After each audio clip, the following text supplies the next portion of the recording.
नमस्कार दोस्तों, मेरा नाम है रंजीत कुमार और आज की इस वीडियो में हम बात करने वाले हैं। चाइना ने AEW&C के रेस में अपना एक नया प्लेयर उतार दिया है जो एक ऐसा मिस्टीरियस एयरक्राफ्ट है जिसके बारे में दुनिया अभी पूरी तरह नहीं जानती। तो बिना टाइम वेस्ट किए चलिए शुरू करते हैं। हाल ही में चाइना ने अपना एक नया और काफी मिस्टीरियस AEW&C एयरक्राफ्ट दुनिया के सामने रखा है जिसका नाम है KJ-700। ये एयरक्राफ्ट अब officially People's Liberation Army, navy और एयरफोर्स दोनों के पास सर्विस में आ चुका है। फोटो के जरिए इस एयरक्राफ्ट की फ्रेश लुक सामने आई है जिसमें इसका डिजाइन और सेंसर की डिटेलिंग पहली बार क्लियर दिखाई दी। ये एयरक्राफ्ट चाइना के रैपिडली बढ़ते मल्टी लेयर्ड AEW&C फ्लीट का एक नया मेंबर है। KJ-700 सिर्फ एक रेडार प्लेन नहीं है बल्कि एक मल्टी इंटेलिजेंस एयरक्राफ्ट है। मतलब इसमें एडवांस एयरबोर्न रडार के साथ साथ electro optical sensor, infrared camera और सिग्नल इंटेलिजेंस सिस्टम भी लगी है जो एयर, सी और लैंड तीनों जगहों पे टारगेट को डिटेक्ट और ट्रैक कर सकती है। KJ-700 का डिजाइन पुराने KJ-500 से काफी मिलता है। यह भी Y9 ट्रांसपोर्ट एयरक्राफ्ट के एयरफ्रेम पर बेस्ड है जिसे WJ-6C प्रॉप से पावर मिलता है। ऊपर एक बड़ा रोटो डोम लगा है जो डिस्ट्रीब्यूटेड अपर्चर रडार एंटीना का हाउस करता है। इसका काम इनेमी एयरक्राफ्ट, मिसाइल और ड्रोन को लॉन्ग रेंज पे ट्रैक करना है। इसका लुक डाउन कैपेबिलिटी लो फ्लाइंग टारगेट्स को भी डिटेक्ट कर लेता है जो ग्राउंड बेस्ड रेडार्स के लिए इनविजिबल होते हैं। इसका फ्यूजलेज के दोनों साइड पे रेक्टेंगुलर SLAR एंटीना लगी है जो active electronically scanned array radars है। ये साइड लुकिंग रेडार्स सी और लैंड सर्विलियंस के लिए भी काम आती है। इसके नोज कोन पे इलेक्ट्रो ऑप्टिकल इंफ्रारेड सूट लगा है जिसमें large CCD camera, imaging infrared camera और लेजर रेंज फाइंडर शामिल है। विंग टिप्स और टेल कोन्स पे भी सेंसर लगे हैं और ऊपर एक सेटकॉम एंटीना भी है। यह system multi domain intelligence, surveillance, target acquisition और रिकॉनेसेंस कैपेबिलिटी देता है। मतलब एक ही एयरक्राफ्ट एयर स्पेस के साथ साथ सी और ग्राउंड सर्विलियंस भी कर सकता है। इंडो पैसिफिक थ्रेट जहां लॉन्ग डिस्टेंस पे ऑपरेशन होते हैं वहां KJ-700 काफी वैल्यूएबल असेट्स बन सकता है। चाइना के साउथ चाइना सी के आर्टिफिशियल आइलैंड से ऑपरेट करके यह एयरक्राफ्ट हॉस्टाइल एयरक्राफ्ट, ड्रोन्स और मिसाइल को डिटेक्ट करेगा। अब अगर बात करें कंपैरिजन की तो देखते हैं इसके सामने यूएस, इंडिया और पाकिस्तान के AEW&C एयरक्राफ्ट कैसे खड़े होते हैं। यूएस का E-2D एडवांस हॉक आई दुनिया का सबसे advance career based AEW&C aircraft माना जाता है।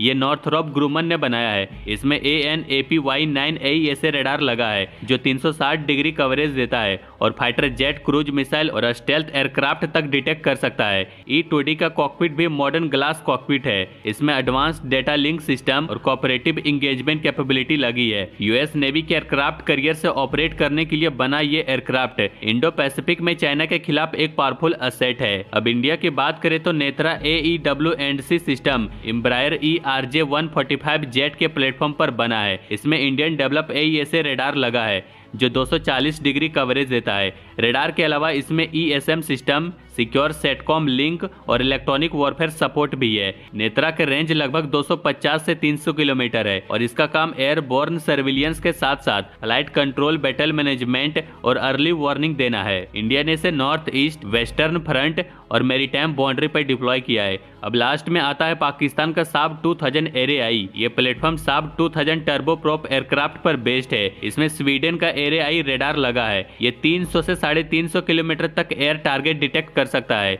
और 150 टारगेट को ट्रैक करने की कैपेसिटी रखता है।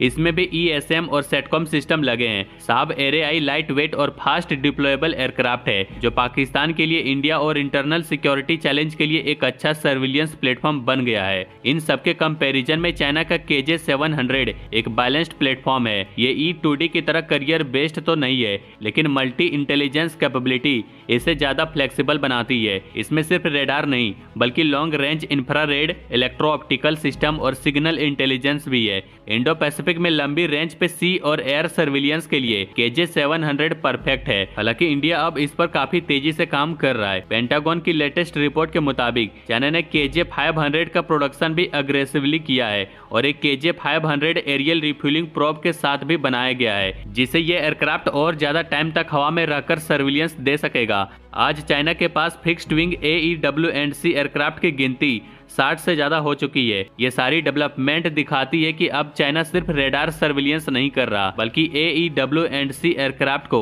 मल्टी रोल इंटेलिजेंस प्लेटफॉर्म बना रहा है, जो इंडो पैसिफिक बैटलफील्ड सिनेरियो में काफी क्रिटिकल रोल प्ले करेगा। ओवरऑल KJ-700 एक सॉलिड नेक्स्ट जनरेशन प्लेटफॉर्म है। हालांकि अभी इसकी एग्जैक्ट ऑपरेशनल कैपेसिटी का पूरा पता नहीं है, लेकिन जिस तरह से चाइना अपने AEW&C फ्लीट को डाइवर्सिफाई कर रहा है, ये एयरक्राफ्ट फ्यूचर कॉन्फ्लिक्ट में डिसाइसिव रोल प्ले कर सकता है। यूएस का E-2D अब तक सुपीरियर है, लेकिन चाइना ने जो फास्ट प्रोग्रेस की है उसे इग्नोर नहीं किया जा सकता। इंडिया का नेत्रा अब तक रीजनल सर्विलियंस के लिए काफी इफेक्टिव है, लेकिन फ्यूचर में ज्यादा पावरफुल AEW&C सिस्टम की जरूरत पड़ेगी। हालांकि इंडिया इस पर जोरों शोरों से काम कर रहा है। पाकिस्तान का साब एआरआई लाइट वेट और इफेक्टिव है, लेकिन चाइना जैसे मल्टी इंटेलिजेंस सिस्टम से काफी पीछे है। इंडिया के मिलिट्री मॉडर्नाइजेशन पर अपडेट्स के लिए बने रहिए। बाकी लाइक एंड सब्सक्राइब जरूर करें।